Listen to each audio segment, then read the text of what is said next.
One of the best things that you could do for yourself while you are healing from an abusive experience is to try not to overcomplicate that abusive experience. Whether you are dealing with abusive parents or an abusive spouse or abusive children or abusive coworkers, whatever the case may be, it's easy to overcomplicate the abuse that you've experienced through psychologizing it. There's 3 ways that we typically psychologize abuse. The first one is through diagnosing the abuse.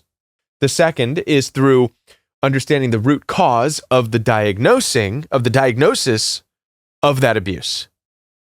The third is humanizing the abuse. It's through these 3 things that we can get caught up, get tripped up, overcomplicate it, and get stuck. At the end of the day, abuse is abuse, and that's all you need to know to get away.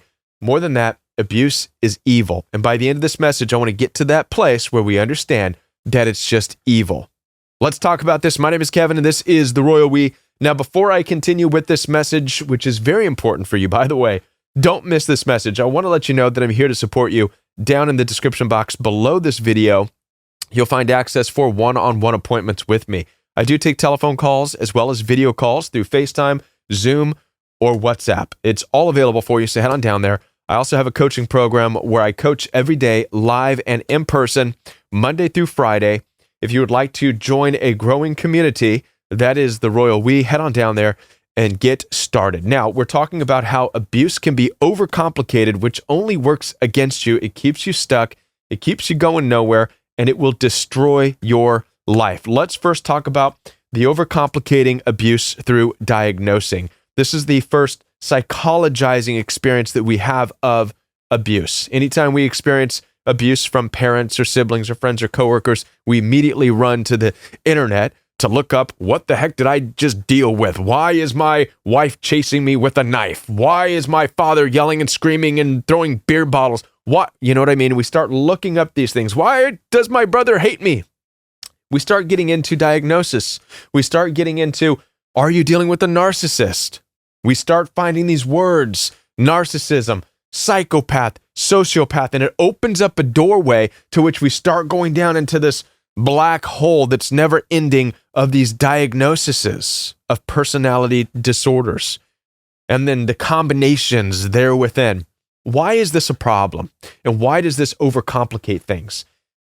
Well, because number one, it doesn't really matter if you're dealing with a narcissist, a psychopath, or a sociopath. Abuse is abuse.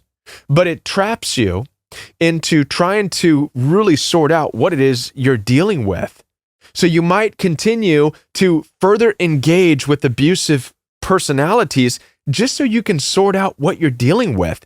It's like poking the bear, right? I know you're a bear, but what type of bear are you? Let me poke in hopes that I can see if I can understand you better. Listen, a bear is a bear. Don't poke it. I feel like we need to go back to understand what fire is. You know, fire's fire. It burns. Let's stop touching it to see what kind of fire it is. It's just fire. It's going to burn.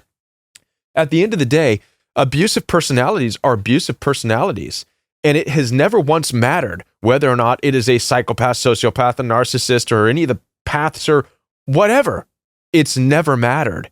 If you are in danger, physically, mentally, or emotionally because of a person, whether it's your father, your mother, your siblings, it doesn't matter what path they are. Psychopath, sociopath, it doesn't matter. They're abusive. It's a part of their nature, and you need to get away. So that's the first way in which we overcomplicate abuse and we get stuck.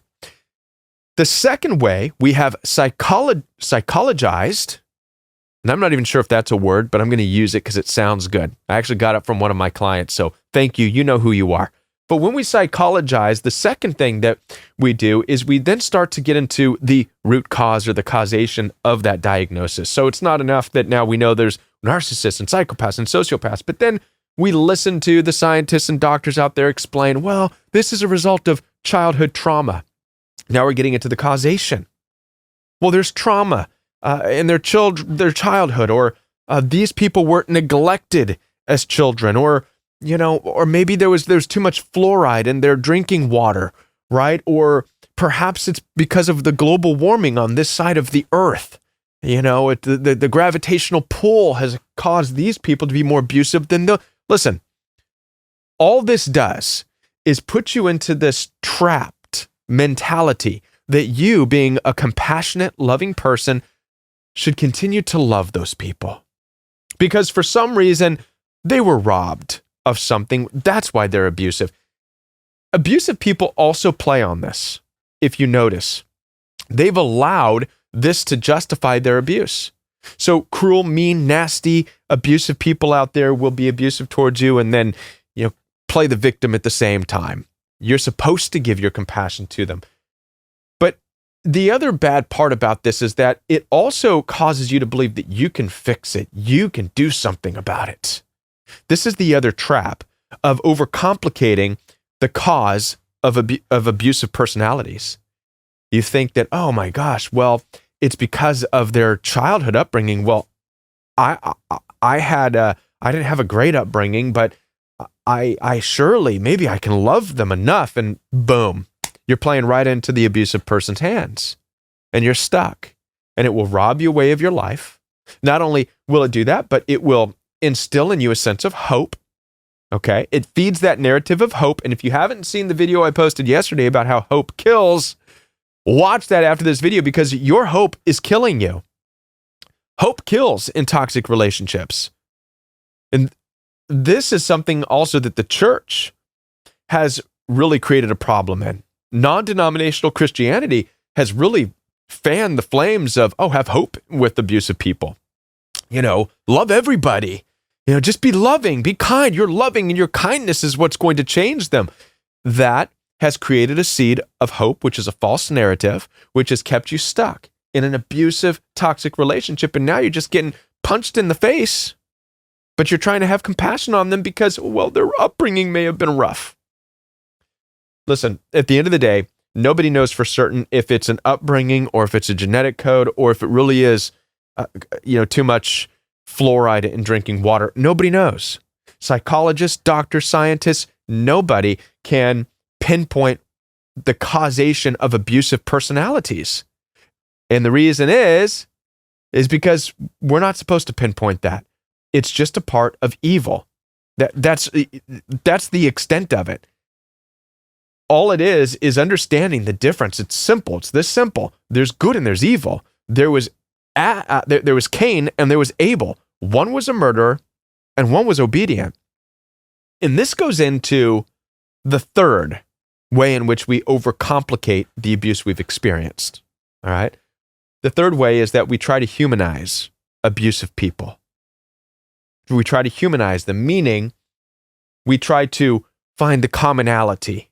This is something that non-denominational Christian churches, as well as psychologists and doctors, they do all this too, right? Oh, we're all just people, right? They're just, some people are hurting more. Hurt people hurt people. They try to make it sound like hurt people are the abusive people, which isn't true.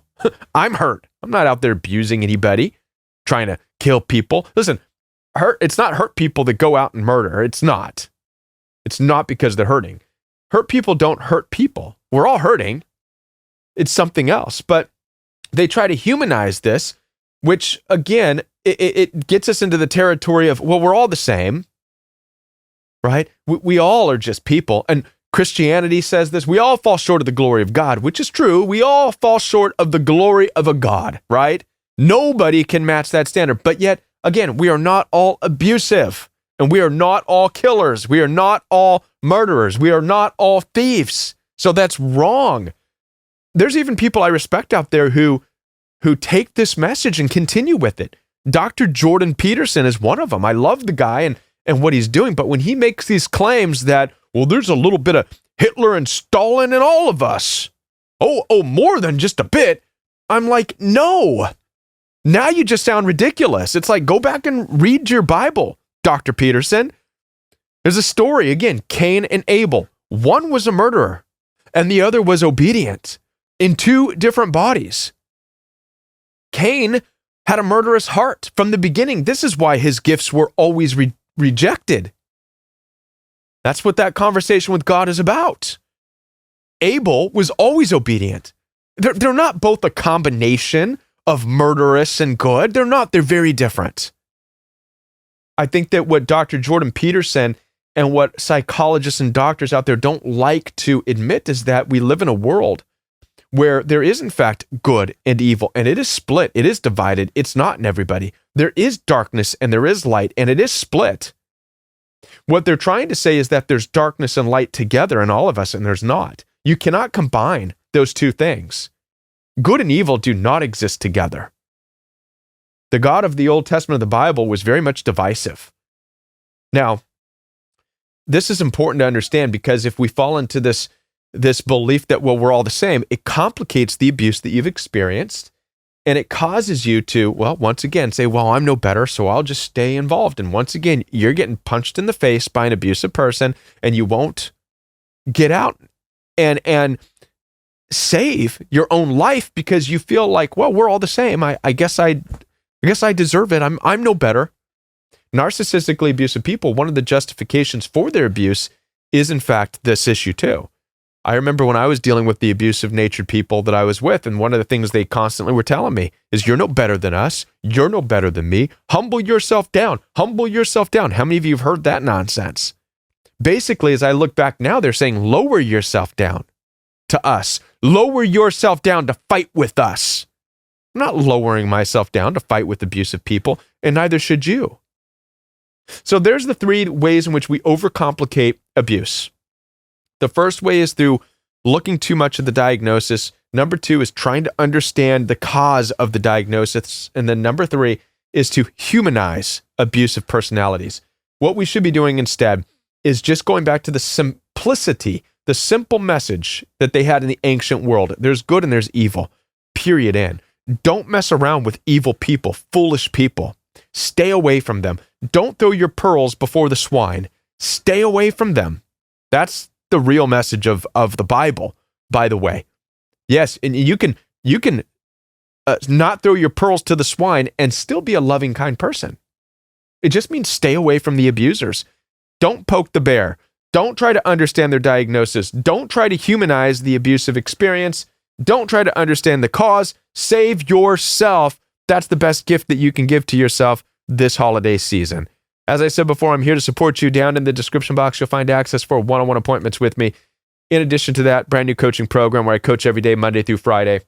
Head on down there. I look forward to spending time with you this holiday season and into the new year. I'll be back with more videos for you right here on The Royal We.